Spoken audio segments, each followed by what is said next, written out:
My name is Laurel Rutledge. I am the CEO of LaurelRutledge.com, the creator of the Rutledge Perspective podcast, and now I am the host of the Rutledge Perspective on KCOH-TV, The Boost, and I am so excited. My background in human resources and also in business and consulting has given me the opportunity to share information with all of you, and what we're going to do is talk about the foundational pieces, whether or not you're building a business or you're building a career. It all comes down to strategy and people. If you don't know where you're going, how do you know who needs to be on your team? So please join me, join in the conversation, catch the show both on the radio, on the app, and also on Facebook. And I will be on Tuesdays from 10 a.m. to 11 a.m. Thank you so much for listening. I look forward to seeing you there.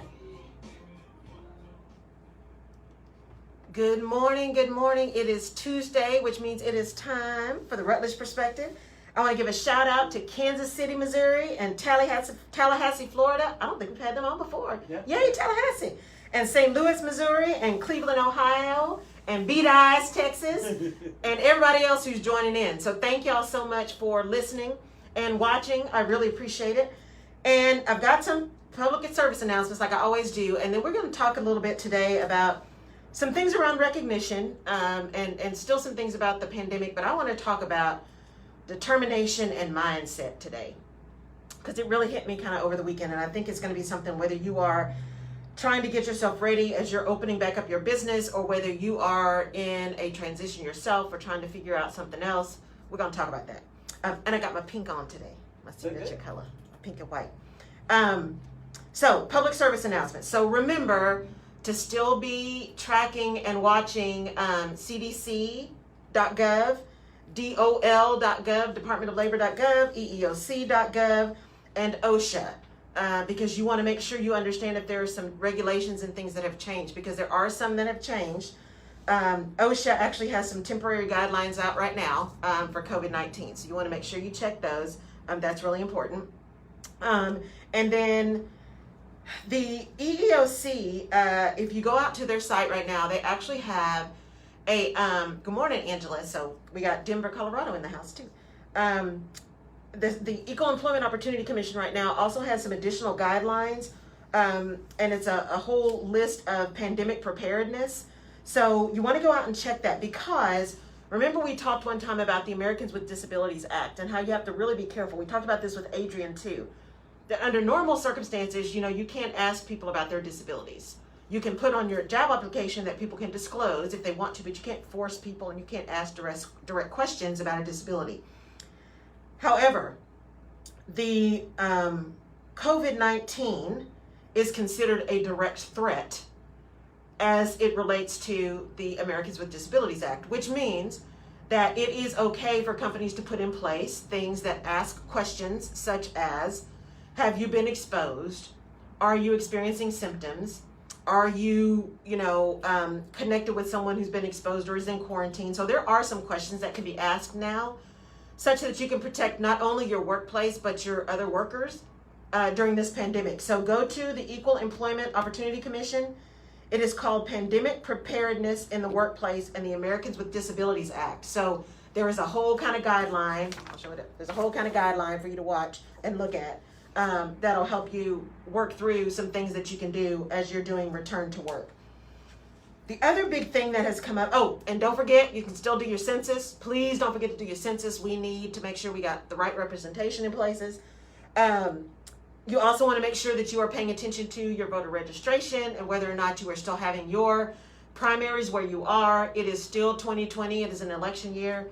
Do not lose your voice, because you got so caught up in all the other stuff that we're doing. That's serious, but you don't want to lose your voice because you haven't been paying attention. So pay attention. Make sure you're voting in your primary. Make sure you've got your voter registration together. So the other thing is, as people are returning back to work, this is a pretty big dilemma. And piece of thread. And we talked about this a little bit last week, Jerry. As people have kids at home and are homeschooling and everything, businesses may be opening back up, but schools are not opening back up. And I haven't heard anything about daycares opening back up. So what happens when you've got people who still have these kids at home and are not kids that are old enough to be left at home, right? What do you do with your babies? What do you do if you're all still social distancing and you don't have family who can be there? You don't have an older kid who can take care of younger siblings. And even if you did, the older kid needs to go to school too. What do you do to take care of those things? So, you know, one of the biggest dilemmas that's happening right now, beyond ADA and how you're going to test people and what kind of PPE and all that kind of stuff, as we think about people coming back to work, is really one of the biggest challenges is what are people going to do about healthcare? Childcare, because that's a real deal. And there are guidelines now that say one of the reasons you can say, I know you're open back up, but I can't come back to work, is because your child's school or daycare is not yet back open. So businesses really need to make sure that they are paying attention to how they're going to accommodate, at least for the foreseeable future, until schools start back up and daycares can open back up, how they're going to accommodate those employees who don't have other daycare options, who don't have a way to make sure their kids are taken care of. So that is probably one of the biggest challenges that's going on right now, because daycares just aren't opening. I mean, if you think about a daycare that has like 20 or 30 kids, and they're kids, how are you going to tell kids not to touch each other? And don't breathe on each other, and don't, stick that in your mouth and all that, come on. It's just not reasonable. It's not a reasonable expectation. And here's the other side of that coin. We've talked a lot about how during this time, it's also a great opportunity for innovation. It's a great opportunity for thinking about how we do things differently and all that kind of stuff. I wonder if there's a way, for companies to work with someone or figure out how to do daycare at their places of business, or how to, who can be innovative about how you do that? Are there people who've always wanted to open up a daycare and have the right licenses, right, and all that good stuff? But are there people who actually have the skills and the place and the capability to jump in? I don't know. What about some of those areas that are closed? What about some of those areas that are having challenges? Is there a way you can convert some of that to childcare? What about the Boys and Girls Clubs? Can those expand? So just some things to think about. That is one of the really big ones that we're hearing a lot is not so much people that are showing symptoms or they've got family members that are showing symptoms, but folks trying to figure out what they're going to do with their kids and their family as they go back to work. Because you can't always leave your kids at home if they're just not of age.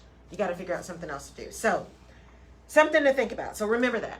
The other thing is, and I'll make this announcement again, on Thursday, the third installment of the Take the Panic Out of the Pandemic webinar is happening.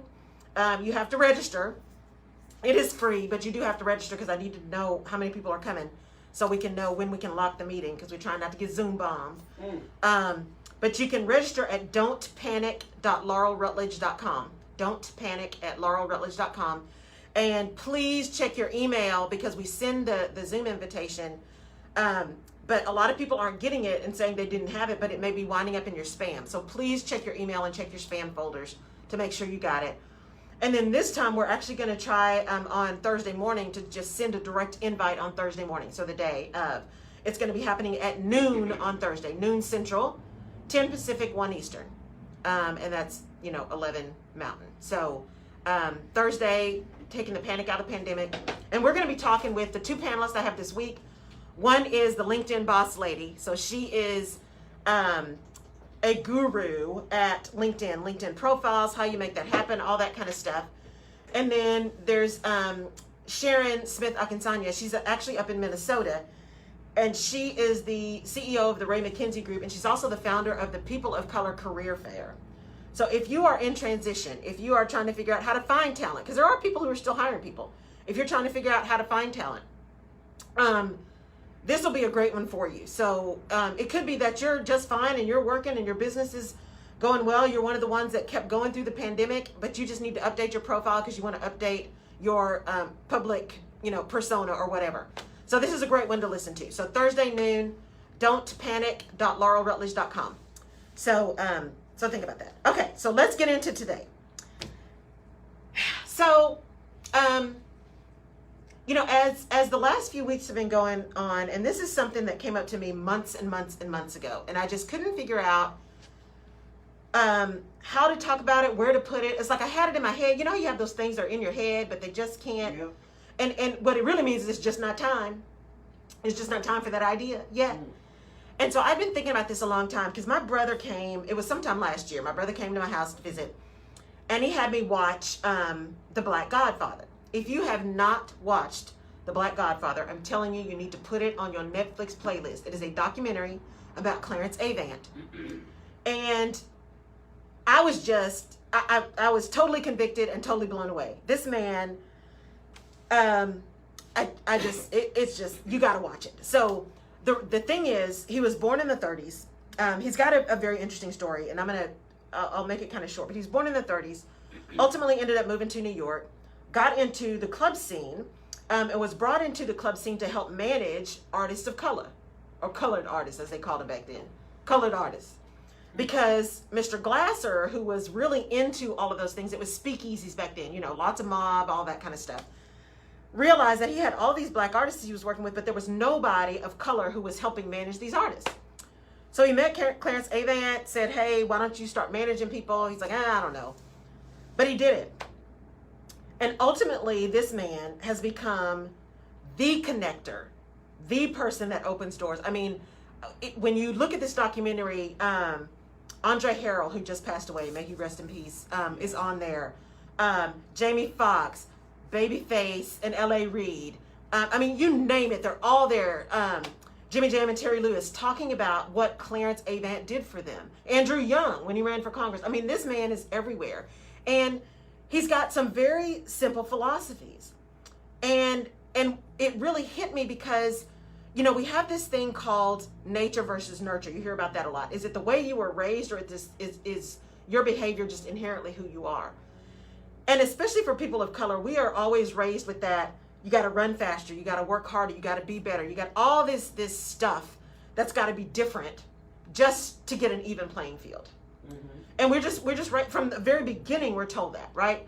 So you run and run and run, and you work and work and work, and it's harder and harder and harder. But your parents also tell you, but now just remember, even though you're doing all this stuff, you still may not get what you want. Because, that's just the way it is. There's all this bias and all that kind of stuff. Although they didn't necessarily use the words bias. And I'm not talking about the big conspiracy theories about the man and oppression. That's not what I'm talking about. I'm talking about just that general, do we have equity and fairness in the playing field? Which we do not. Gender or ethnicity at this moment. But I am hopeful. So the thing with Clarence A. Vant is there's one point in the film where he says, I don't let nothing stand in the way of me getting what I want. He was convicted. He was clear. He was confident. He was very sure. And it wasn't arrogant. It wasn't like at all costs I'm going to make this happen. It was a matter of fact. It was a statement of fact for him. And I had to think about that because this is a man that grew up in the 30s, right? And so I don't know. There was nothing in the film that said that his experience was those same conversations, right? I mean, this guy was around when Emmett Till was murdered. And there's nothing in the movie that says he had those same conversations about, run harder, work faster, that was a part of his upbringing. But what did seem to be inherent in who he was is, if I want it and I'm willing to work for it, then it's going to happen. There was just no doubt. And it made me start thinking, especially during this pandemic and especially having left corporate and doing my own thing, where you spend a lot of time in your own head, is what are the stories that we tell ourselves?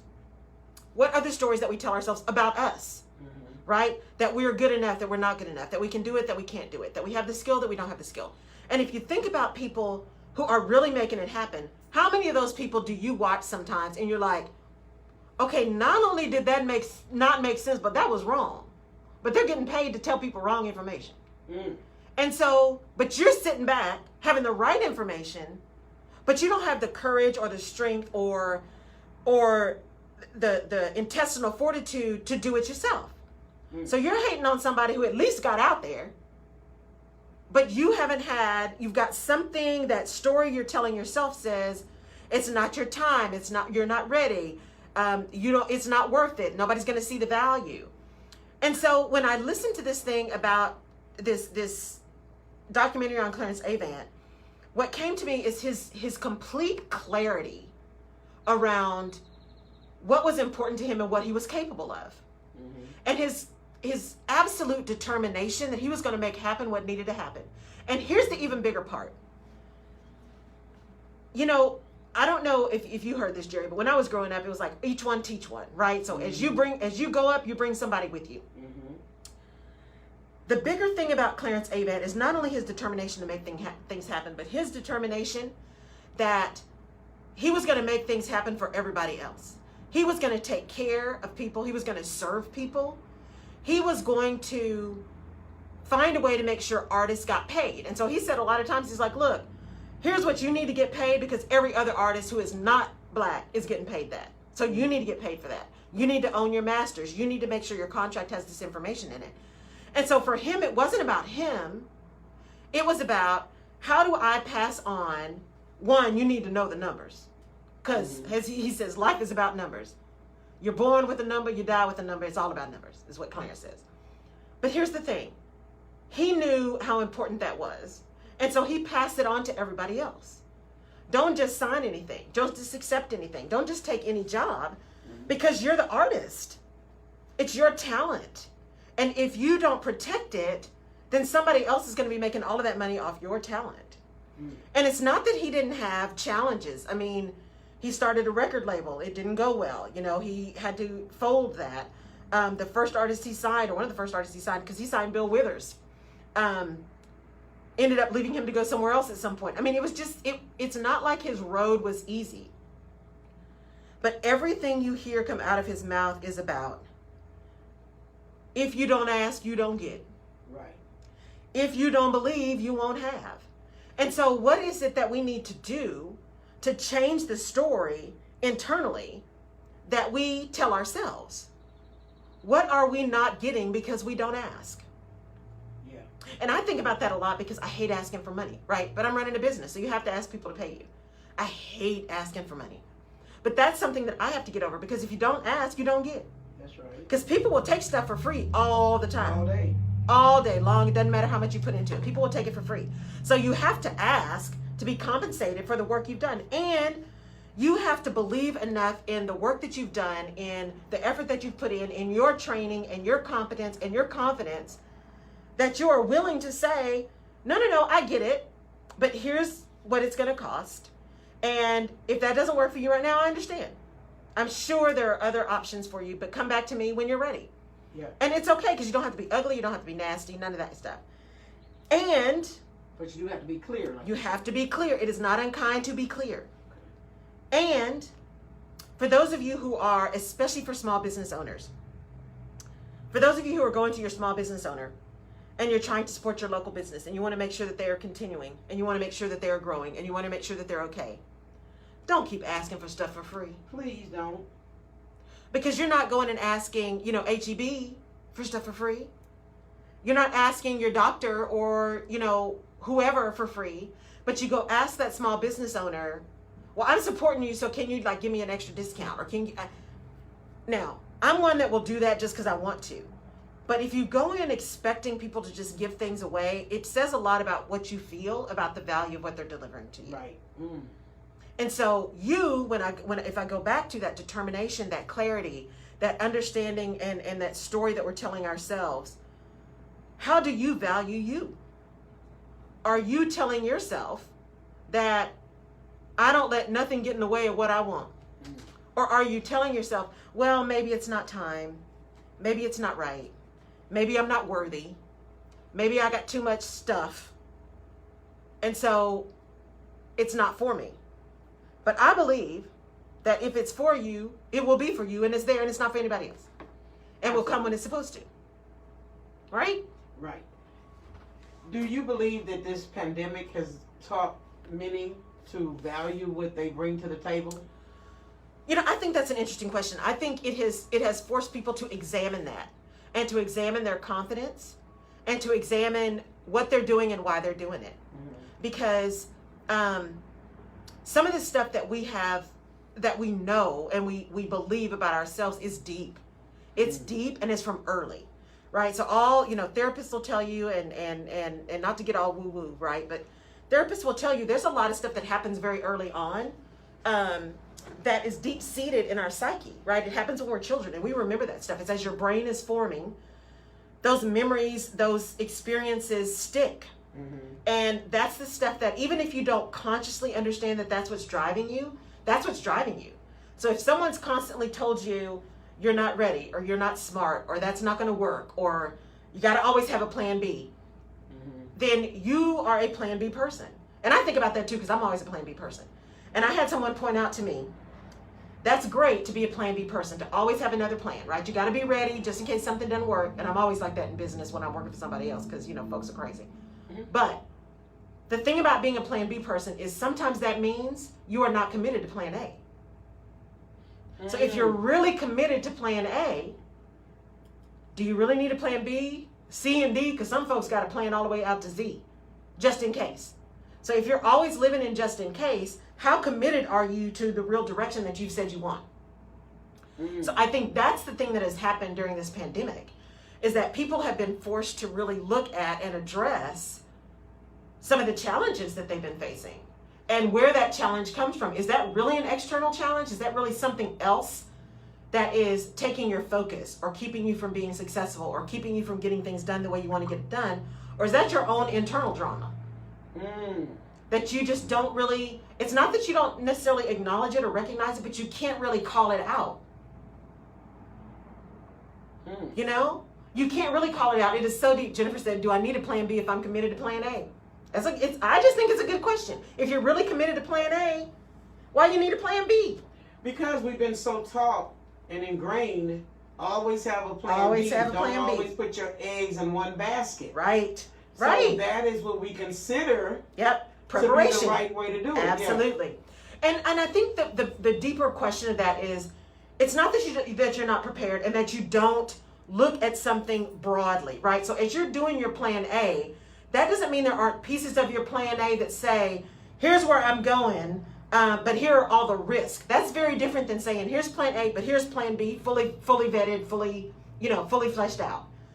If you got a plan A that says, here's where I'm going, here is all of the things that I think will go right, but here's some things that might go wrong, just so I'm ready and I'm aware and I can see them early. That's okay. But when you get so focused on having your plan B just as detailed as your plan A, that's not commitment to plan A. That's telling yourself, that is a mental note to yourself that plan A, I don't really believe plan A is going to work. Not really. I'm pretending. I'm being an imposter, right? And saying plan A is going to work. But they call it a false advocate, right? I'm like, yeah, this is great. That ain't going to work, so I'm going to get this ready. But how do you know if you've been working on plan A, and it has not yielded you anything, and you've been working, is there ever a time that you may have to say, I may have to relook this? Well, absolutely. And that's why when I talk about this strategy all the time, that's why you really spend time. You got to go slow to go fast. You got to spend time in the beginning. When you put that plan A together, here's where I'm going. Here's what I want to have happen. Here's what success looks like. Now, as I look at that success, what are all of my, it's called a SWOT, right? What are the things that are going to be really good about this? What are the things that are the strengths, the weaknesses, opportunities, and threats? What is really strong about this plan? Where are the weaknesses in this plan? What are the opportunities to make this happen? And what are the threats to it? And it's the threats and the weaknesses that you need to think about as you're really fleshing out a good, strong plan A. Because what happens is people look at the threats or the weaknesses, and instead of understanding those and then shoring up plan A, they go create plan B. So if, for example, this is going to be a really simple example. If I put this plan together and I need X amount of dollars, and one of the threats is, there is a possibility that my bank is not going to be able to give me this loan. And so that's a threat. Okay. If I'm really doing plan A, then I'm saying, okay, that's a possibility. So what I probably need to do is, if I know I need this kind of money, is there a different way that I can make sure I get that in as revenue? Are there different banking relationships I need to make? Are there lines of credit I need to open? You're shoring up plan A. Plan B would be, I'm not going to get this money, so here are the things I need to do now instead of plan A. See, that's the difference. Understanding the threats and weaknesses and making a plan to address those is making sure your original plan, your plan A, is strong and that you are prepared and that you have something in place that gives you like early warning signals. Plan B is taking all that stuff and saying, ooh, so if this stuff materializes, I need to stop doing that and go do this other thing. Right? So it's not about pivoting, it's about changing. I said yesterday, I took yesterday off to take care of some personal things in my oil change since the pandemic. I saw that. And I took a walk around the parking lot because I wasn't going to sit in the people's chairs. And so I went out there and I looked at this shopping strip in the Champions area that's always been thriving. But when I went there, I just was waiting on the tumbleweed because all the businesses were closed. Yeah. And they say for lease, for lease, for lease. And so on my way in today, I heard on the radio where they're saying real estate, commercial real estate, is so cheap right now. And there's the interest is about zero. Yeah. So how do you know if you're an entrepreneur that this is the time, well, because the real estate is cheap, that I go out now and acquire a club or a restaurant or something that is now closed? How do you know if that's the right decision just because the price is down? Right. Some of that's about vision, right? Some of that's about vision. If you got no desire to have, you know, a brick and mortar, if you don't have a way that you want to like have a place for other businesses to be in, then why are you buying real estate? Right? So you got to have a vision. Well, yeah. You got to have a vision for why you're doing it. And right, we've always been told own real estate, right? Yeah. It's an asset that appreciates most of the time. So to go out and do something like that, to go out and say, I'm going to go buy this commercial real estate right now because it's really cheap, may be a good decision. Because you are a landowner, you are quote unquote a landlord, you have something that is an asset that you can use as collateral. There are a lot of really good reasons to go out and take some of your money and invest it in commercial real estate right now. However, if you're just doing that because, hey, it's cheap and the prices are cheap and getting money to buy it is cheap, but I don't really have a plan, I just want to have all these assets, I don't know. I mean, everything comes back to having a plan. And that doesn't mean you have to take so long that all of a sudden now the prices skyrocket again. But make an informed decision. I'm not sure what I'm going to do with this building yet, but it's in the right location. It is a really good price. I know before it had these kind of businesses in it. I have a vision for what I can turn it into. Then that may make some sense. You don't have everything outlined, but you at least have some kind of vision for why you're doing it. To just go out and just to buy is no better than just going out and buying up stuff at Neiman Marcus because they declare bankruptcy. Do you really need those 400 pairs of shoes? Probably not. But that's the thing now. People say you go get it. It's dirt cheap. Go get it, and not really have a vision or a plan for it. And I say that for a restaurant. Right. And I said if I would have opened a restaurant, which I wouldn't. But if I would have opened a restaurant, I probably would open a vegan restaurant right about now because you're paying attention to what's happening in the world. And they're talking about the food supply, they're talking about the pork, and they're talking about... And so when do you not look at what's happening around you and you start thinking, no, I want to open a soul food restaurant? Is that wise, or do you just do... I mean, you just do what your vision tells you? Right. I think it's a combination, right? Because you got to do what makes your heart sing. Right. And if your heart isn't in a vegan restaurant, then don't do that. Right. Unless you want to go invest in someone who is a vegan chef and wants to open a restaurant and they just need backing. Now that's different. That's different. But that is a decision, right? So maybe you go buy that restaurant space, you go buy that equipment, and then you partner with the chef who's going to make it happen. And you are now an investor and an owner, but you're not opening the restaurant. You are staying in your lane.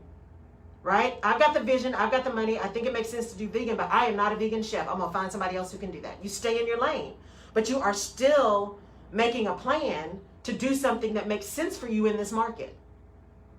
Right? So it's that idea that everything has to be black or white, A or B. It doesn't. Right. It doesn't. You know, there are many, many variations on a theme. And so when you think about real estate or going out and buying stock, or you see all these commercials now about cars, and because I think about, well, do you go buy a building or do you go buy a vacant lot and do a community garden? Because now all of these farms are now, because you used to be able to do co-ops anyway. Not many people did it, But now these farms are doing these memberships where you can like buy a box, right? And so every so often you get your box delivered that has whatever was at that farm. I'm sure dairy farmers are doing it now. You know, the people that are growing the vegetables, you can get a box of those vegetables because they're not necessarily able to get them to stores. They're having to turn over things because the supply is fine, you know, is difficult because restaurants aren't buying now. So there's a whole level of distribution that is now gone because restaurants aren't buying as much food. So all these farms that were producing, not only for people in grocery stores, but for restaurants, have a huge piece of their distribution that's gone. So creative, they said, well, you know what? We're just going to increase our memberships. You can buy a box. We will deliver directly to your house or whatever, and you can have our fresh vegetables. Right? So maybe you go find a plot of land and do a community garden. Maybe you go invest in a co-op. Maybe you go buy a share of a farm. There are absolutely opportunities right now for you to continue to grow and invest and expand your reach. But you want to start with some kind of vision, and you want to start with what really makes your soul sing. And if being a real estate investor makes your soul sing, I say go out and do that, because this is a great time to go invest. You need to be smart. You need to plan. You need to do research. You don't want to buy something just to buy it. Yeah. But if that's what really makes you happy, go do that. You know, when you're talking about the community garden, I think about Dr. Deva Daughtry, and she purchased some land. She's always bought land, but she's got land where she has a community garden.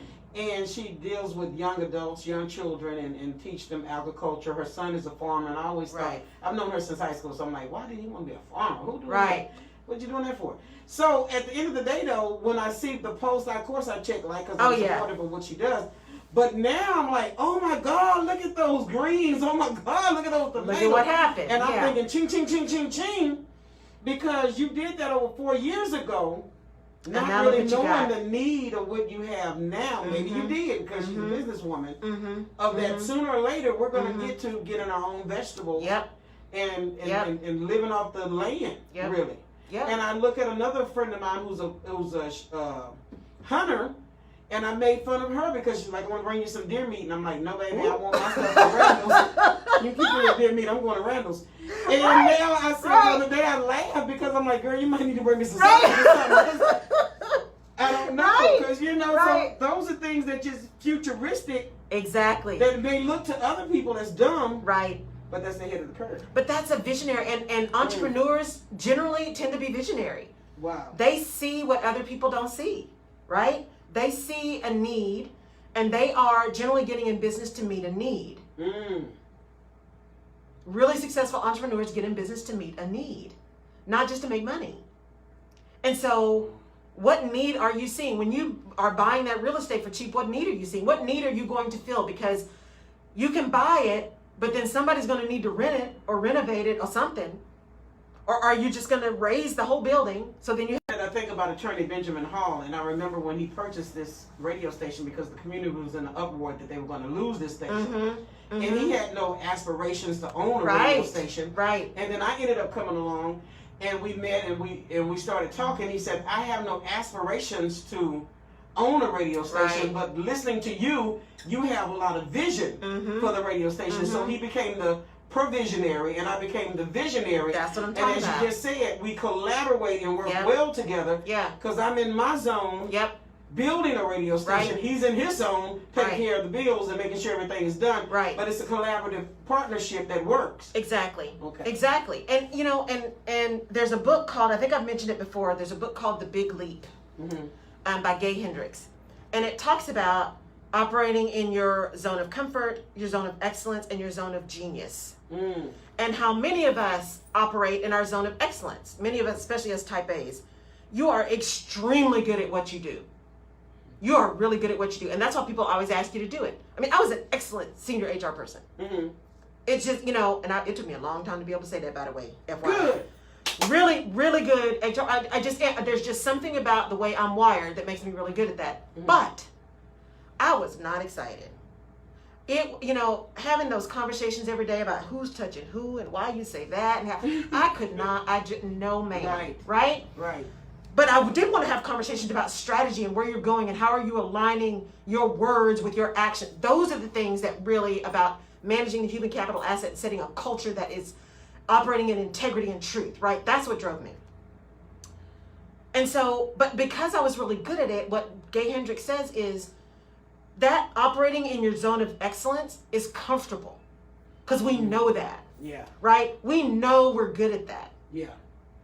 Like Clarence A, he was in his zone of genius. Your zone of genius is the place that makes your soul sing. Nobody does what you can do in your zone of genius. They may be doing some of the same stuff, like there's a ton of coaches, there's a ton of life coaches and nutritional coaches and trainers, and there's a lot of people in a lot of these spaces. But when you are in your zone of genius, nobody does what you do the way you do it. And when you're in your zone of genius, that's when you're waking up ready every day. You have bad days, but you're really, you know you are where you're supposed to be. And so what happens is often we get stuck in that zone of excellence because it's what everybody asks us to do. It's comfortable. We know it. We may or may not have to work really hard to do it because it's so natural to us, because we are excellent at it. But that's not our zone of genius. That's why I'm grateful that you came along, because when you came along, you came as Adrian's guest on the Ben Hall Legal Hour. And then you and I began to discuss and say, you need to do your own radio show. And we got to discuss it, and you became a radio personality here to do your show. But it was a bigger picture than that, because even when I saw your advertisement yesterday about the Zoom meeting that you're going to teach people how to market and to do LinkedIn. I've been in LinkedIn for I don't know how long, but I don't use it. And so we have a club, the That's Funny Comedy Club, opening up, but now I recognize, okay, we can't use it in the building right now. But we can do it on Zoom and still charge. Exactly. But because that's not my lane of knowledge, I'm glad that I saw your advertisement, because I said, okay, I got to register for that class to see how I'm going to take the brick and mortar vision and bring it to the cyber world. Absolutely. And it's about thinking broader, right? So even when I first put this next installment together, I'm like, okay, I've got Ray McKenzie Group. I've got Sharon Akinsanya, who's going to be talking about the People of Color Career Fair. And she's amazing, right? And how she put it together and how you really find diverse talent, because I am sorry, I'm just not here and we can't find them. If you can't find them, you ain't looking. I'm just saying. So she's going to be on there. And then Debbie McCormick, who actually helped me redo my LinkedIn profile, and is just a LinkedIn guru. Because here's the thing about LinkedIn. Even if you are not looking for another job right now, if it's just like a website. If you don't have a LinkedIn profile, people don't think you're real. Right? Especially if you're in business, where's your LinkedIn profile? Right. Let's connect on LinkedIn. Right? It is a business connection. It's not Facebook. It is a business connection platform. And so when I started thinking about that, I'm like, you know what? It's not just about people who may be in transition right now, who may have been laid off or furloughed, or who are trying to decide that they want to do something different.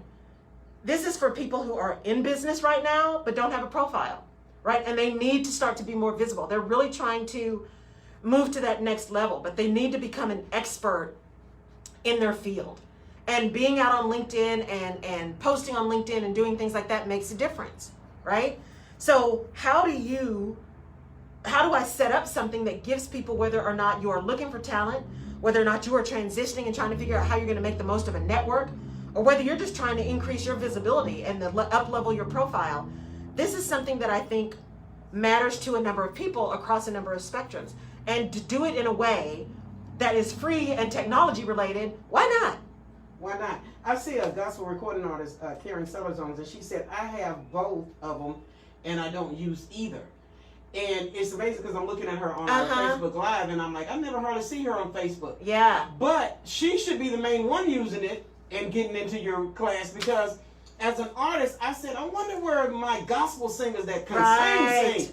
Just because the church is closed, this is the opportune time to really do a little something on social media. I saw this morning where Erykah Badu purchased her own streaming platform. And I was thinking, I said, I want to do the comedy show and the grand opening on Zoom, but I want to make sure we work out the kinks with the sound and the music, because as a producer, that matters to me. It's like, I can't stand that sound and stuff. But to see that Erykah Badu turned around, is that who did it? Was it Lauren? I think it was Erykah. I think it was Erykah. Okay. To see that she did that, that's like, Because she says, we're going to be home for a while, so I'm going to do concert series. And what I'm going to do is charge $1 to $3. Mm-hmm. I'll first start charging $1, then it'll go to $2, then it'll go to $3. This is a platinum singer. Right. Saying, okay, I'm making some money better than making no money, and, hold on, $1 to $2, $3 add up. See, well, and here's, there was a posting the other day, speaking of choirs, there was a posting the other day that was talking about choirs, and it essentially said, there is no way to do a choir safely right now. There's none, I see. There just isn't a way to do a choir safely right now, because you're right up on each other, even if you have a mask. You are right up on each other. It is just, there's no way to do it right now, right? Not that it won't come back, because it will. So people are doing, there's no way to do it safely together right now, physically together, which is why you see all these people doing it on Zoom. But here's the deal about what you just said. And you said it was Karen Sellers? Yes. Karen Sellers? Definitely need to get your Facebook going and your LinkedIn going. So I'm going to pass this knowledge on that was passed on to me by my coaches. Pass it. You need to be visible, and you need to be active, and you need to be consistent. And that is the hardest thing to do, because I hate being on social media. I'm just telling y'all, I don't like being on social media. I did not have a picture on LinkedIn until I started my business. Because I just didn't want to be out there like that. But here's the thing. Everybody's home right now, so you need to be out there. And this is how people get to know you. This is how people get to know you exist. This is how people get to understand who you are and connect with you. So the other thing about being on social media is make sure you are being authentic on social media.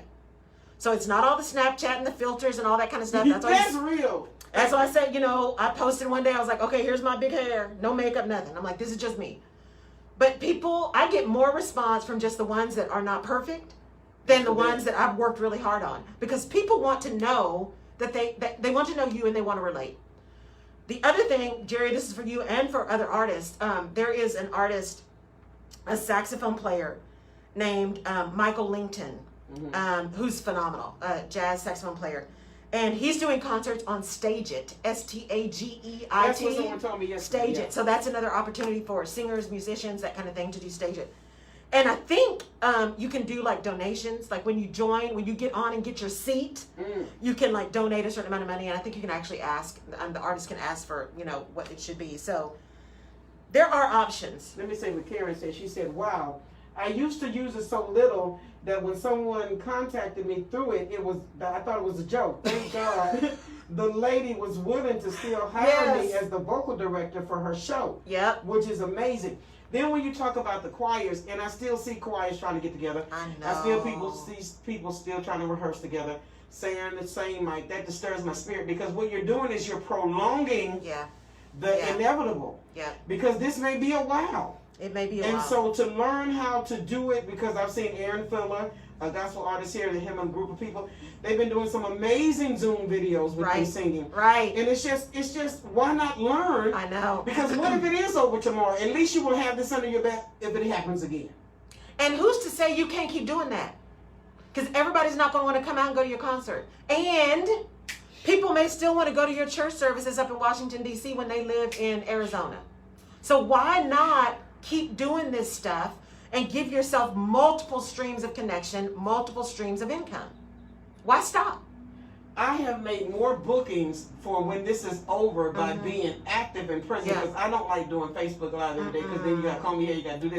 But I said that I do it because people are like, yeah, I'm Facebook Live every day today. Right. Now, and I said, well, I'm really doing it so I just don't just go all the way down. Because, at least I know, okay, you got to do something with this wig. Even if you don't know how to do it, you got to make it presentable. Right. Because if I didn't, then I could be lax and wear a bandana up in here because I'm on the radio. Absolutely. So, but it has helped because as we called out the names that you just called out, we're all over the world, and people have contacted me to either do a Zoom comedy show or to minister on the internet. Right. So we're making more contacts actually using a new system, or a system that's been around and we've been playing with. Absolutely. And some of these artists who have had to postpone their concerts, I mean, Dave Cause, he has a radio show on Real Jazz. He's doing stuff live. Aubrey Logan is doing stuff. Christian McBride. I love me some Christian McBride. The Lowdown with Christian McBride on NPR. I love jazz. And so, there are artists who are finding ways to still be active and still be out there, because here's the deal, y'all. If you go away, there is somebody who's going to slide right into that hole you left. They may be different. They may be as good. They may be better. They may be worse, but they're there. They are there. And if you're not, and they are, then who's going to be followed? And who's going to be paid attention to? The person that's present. And so I'm preaching to me too, because I know I got to get better at some of my consistency, because I get tired and I just don't want to. Yeah, but you got to eat. But I got to eat. When you said that, I said yesterday on Facebook, because God, many don't understand, He's flipped the script. Yeah. And whether you turn the page or not is not going to stop the replacements from coming. Because there is somebody at home, because I know that yesterday I spent 5 hours just sitting outside. That's my creative zone. I made it where I really am comfortable and enjoy it. But I was working on something, and I was learning something I've never done before. Right. So there's somebody at home in this pandemic who really is sheltered in place and not rushing to get out because they're learning a skill that they didn't have before. Right. Who's to say, while you being lackadaisical, I'm being lackadaisical, they don't come zoom right on in. And they'll be ready. They'll be ready. Yeah. And if you think about, going back to my example of Clarence A. and again, you got to watch The Black Godfather if you have not. It's on Netflix. Okay. It's a documentary on Netflix. He was looking at all of these artists, and he was looking at what needed to happen and how you could get things done. And he started his own record label. And why not? Why not? Why not? Right? And so it is important, because the other thing he says, which I also found very interesting, because again, his story was not necessarily an easy story, and it's not like he didn't have bumps in the road, because he had some real challenges with his radio station, with his record label, not radio station, his record label. But what he did say is, I don't have problems. I have friends. Right there. I don't have problems. I have friends. So what that means is, if you have created a network and you've created a village, and it is a village that is authentic, right? Where everyone in that village cares about the success of every other person as much as they do on their own. When you are down and somebody else is up, each one teach one, each one grab a hand, right? And so he said, I don't have problems, I have friends. So when things got rough, he had friends. So as we go through this and we think about that determination and that mindset, we are so quick, especially type A's, right? And perfectionists. We are so quick to do it all ourselves and not ask for help. And I posted on Monday, if you don't ask, you don't get. Ask for what you want. And that's just not asking people to pay you for your services, but that's asking for help too. Going back to how we're trained and raised, and it's embedded in our head. My mother used to say, and I don't care. Don't you ask nobody for anything. And I mean that. Right. I'm hungry. Right. You're not hungry. But we didn't eat. So that's always been in my head. And a lady called me the other day. She said, hey, do you need any Lysol? Do you need anything for the station? I'm like, no, I'm good. And when I hung up the phone, I'm like, that was stupid. You're not good. You do need Lysol because you can't get it when you go to the store. It's nowhere else. And she's older, so she's getting the hookup when she goes early in the morning. I called her back. She said, I'm on my way over there anyway. Right. And she brought it. And I learned from there, a closed mouth don't get fed. Oh, that's so good. And just because I love my mother's wisdom, doesn't mean it was the right wisdom at the time. Because now, you're not, especially if somebody's offering it to you and you're like, I'm good. Right. Because that's a form of pride. Absolutely. And you weren't good. Right. And so now we're looking at all this Lysol. Right. But there's a difference in that too, right? It's one thing to say for your parents to tell you, don't go asking for stuff, don't tell nobody, because some of that was absolutely about pride. Don't let people know, don't put your business in the street, right? Yeah. Because if you're asking, then people gonna want to know what's going on at your house. At your house, yeah. So don't be asking. But the way that gets into somebody's brain is not just don't ask, but don't ever ask for help even if you need it. Yeah. Because it translates as it's bad to ask. And it's not bad to ask. It's not bad to ask. It is difficult sometimes to ask. And you don't want to become that person who just always asks somebody else to do stuff for you because you just don't want to do it for yourself. That's different. And people recognize that early. Because there are some people that I just don't even answer the phone anymore. I love them from a distance. But, it's every time you get a call, they want something. We all have those people, right? And it's not to say you don't want to help, but sometimes helping somebody is saying no. But let me say this, because we may have a problem with asking, and I had to come to this realization. Other people don't have a problem asking me, Jerry, can I use your influence? Jerry, They can I do use this? not. Jerry, can we come to the station? Jerry, Yep. can we? And I had to just recently say, no, Yeah. enough is enough. Yeah. Because maybe I'm not asking you for something in return, but there ought to be, but you just said it earlier. Everybody will use your Right. free stuff Right. if you don't say something. Right. You thinking they're going to stop and Yeah. start reciprocating. Yeah. But now you have to be the Yeah. watchdog over there. Right. And sometimes you just have to ask for advice. You have to find the people who know. I mean, that's the other thing that Clarence said is he went to people who knew more than he did. That's good. Learn from the people who know what you're trying to learn. Don't be so full of pride that you are willing to miss out on an opportunity because you're afraid to say, I don't know that. Can you teach me? I remember very early on, I was working at a technology company. And there were, some of us were salaried and then there were folks that were hourly. And I was working on a project and I had to call this woman in Dallas. And my colleague there, Inez, I'll never forget Inez, because I called the woman in Dallas and we had a really great conversation and it was about how to get something done. Mm-hmm. And when I got off the phone, she said, how was your call? I'm like, great. I said, she told me what we needed to do and here's all that. She said, she doesn't treat anybody else like that. I said, what do you mean? She said, she will not answer anybody else's question. Most of the time she won't answer the phone. I said, well, I just called and asked. She said, but the difference was you called and you said, I understand you are the person that I need to be working with. I don't know how to do this and I want to do it right so I don't create more work for you. Can you show me what you need? That's good. As opposed to you calling her and saying, okay, here's what I'm sending. So, yeah. And she said, that's the difference. I said, you know what? But that comes back to my parents. Because my parents always said, you treat everybody the same. Because just because someone is working, at a different job or less pay or whatever, doesn't mean they know less or they are worth less than you. Because you can learn something from everybody.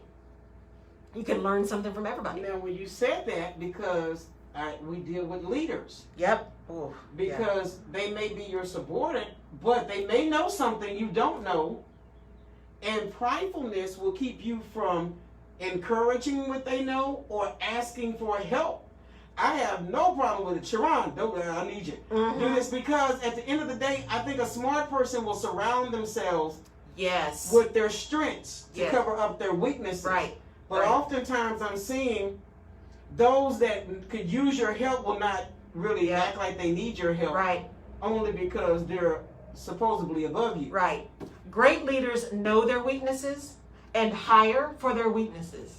I don't need to hire somebody who can do everything I can do. That's the truth. I need to hire somebody who can do what I can't do. Yeah. And then I need to let them do their job and I need to learn from them. Not because I want to take over their job or fire them, but because that way at least I understand what I was missing and I'm learning something. Right? So I can have a better conversation. I can even better utilize them because now I understand it more. So good leaders, it's not about pride. It's about understanding your weaknesses and hiring for that. You hire for the gap. You hire for the gap. And that's about confidence, competence, understanding, humility, and vulnerability. And as a leader, you can't be afraid to say, that's not what I need right now. Yes. And I've had to learn that too because people wanted to do a lot, but it's the same thing that I do. And that's not what I need right now. I really need you to know how to do this. Right. And if you don't, because I think this pandemic has really taught us something. Yeah. Because you talked about it the other day about being able to work from home. A friend of mine from St. Louis who's listening now, Sherry Duff, was excited because she said the office called her and said, listen, we figured out you guys can work from home now. And she's excited that because she's going to make her home office and then I was able to share. No, she has. She said the lady you had on the other day, we were talking about even with the internet going up. Yes. And I said, yeah, she was talking about when you work from home, you may want to ask, okay, these bills are going to go up a little bit more. Is there compensation for that? Absolutely. It's, I want everybody who's listening, the CEO of Airbnb, I want you to go look up the letter that he gave. There's an article out there, the letter he sent to his people, because this is about leadership. I don't want to say because we got a little bit of time. Remember, I also said this is not only is it about serving other people, leadership, but it's also about, it's not about you. It's about understanding, leading people is about understanding that it's about them and not about you. And so Airbnb, I mean, they're travel and leisure, right? So people aren't going to Airbnb places. They're just not. And so they had to make some tough decisions about who they were going to keep, who they were going to let go. But what he did was, even those people that he let go, they had individual meetings with all of them. They treated them with dignity and respect, and they told every person who was staying, we are not going to have any team meetings. We're not going to have any of that stuff right now, because we need to have some respect and care and concern for those people who are no longer going to be part of our family right now. We're hoping we'll be able to bring them back, but we're not going to go today and pretend like business is just going on when we have just taken the rug out from under these people, because that's not how we operate. That's good. We are going to rally around these people who we have had to make a tough decision on, and we are going to do what we can to treat them with dignity and respect, and make sure that we put plans in place that they're okay, and that we are giving them support and care. That is a leader. Yes. That is a leader. And I've always been a little skeptical of Airbnb, because I think I watched Taken too many times, right? So like, I don't want to be up in somewhere and have somebody come kidnap me and take me to some foreign country that I can't, nobody knows where I am. You help me with something though, because Airbnb is a business. Yep. I'm thinking people just putting their house up for rent. It's a business. Company. Yeah, it's a business. It's a business. Because I'm afraid to use it, because I'm thinking, who wants to get in somebody's house like that? I know. But there is a business behind all of the people that are putting their houses up, for... So they're vetted. Yes, so to speak. theoretically. Okay. Yeah, they're vetted. And so, but that's how you, for me, this is how, when we come out of this, people are showing you who they are. Airbnb just showed us who they are. And Airbnb has had some big stumbles, right? People of color being kicked out of houses. People who had their houses finding out that the person was a person of color and said, oops, sorry, we had the wrong date. I mean, they've had some stuff happen. People having things stolen, the houses not being what they were supposed to be, all this kind of stuff. So Airbnb has had some missteps. But I tell you what, this behavior is going to make some people reconsider Airbnb and just take the risk with all of that, because they are showing who they are. The same thing with a Shake Shack.